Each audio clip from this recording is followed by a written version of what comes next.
অনেক অনেক দূরের এক গ্রামে ছিল ছোট্ট এক মেয়ে, তার নাম ছিল লাবণ্য। লাবণ্য ছিল খুব কৌতূহলী। সে রোজ রাতে আকাশের দিকে তাকিয়ে চাঁদের সাথে কথা বলত। সে বলত, চাঁদ মামা, তুমি কি জানো, আমি তোমার দেশে যেতে চাই। একদিন গভীর রাতে, যখন সবাই ঘুমিয়ে, হঠাৎ একটা রূপালী আলোয় ঘরটা ঝলমল করে উঠল। লাবণ্য চোখ খুলে দেখে, এক জোড়া ডানাওয়ালা সাদা ঘোড়া আর এক বুড়ো জাদুকর তার জানালার পাশে দাঁড়িয়ে। জাদুকর বলল, লাবণ্য, তোমার ডাক চাঁদ মামা শুনেছেন। তিনি তোমাকে তার রাজ্যে আমন্ত্রণ জানিয়েছেন।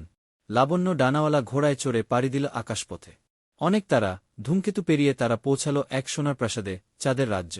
সেখানে ছিল এক রাজা, যার দাড়ি ছিল তারা দিয়ে গড়া, আর এক রাজকন্যা, যে দেখতে অবিকল লাবণ্যের মতো। রাজকন্যা বলল, আমরা যমজ বোন। ছোটবেলায় আমি পৃথিবী থেকে হারিয়ে গিয়েছিলাম, আর চাঁদের দেশে চলে এসেছিলাম। তাই চাঁদ মামা তোমাকে দেখতে চেয়েছেন। তারা একসাথে খেলল, হাসল, উড়ল, চাঁদের রাজ্যের সময় যেন থেমে গিয়েছিল।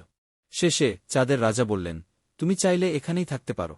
কিন্তু লাবণ্য বলল, আমি আমার মা বাবার কাছে ফিরে যেতে চাই, কিন্তু আমি প্রতিদিন তোমাদের কথা মনে রাখব। চাঁদ মামা তাকে উপহার দিলেন এক ছোট্ট রূপালী চাবি। যখনই আমাদের দেখতে চাও, এই চাবি খোলা আকাশের নিচে তুলে ধরো। সেই রাতের পর লাবণ্য আবার তার গ্রামে ফিরে এল।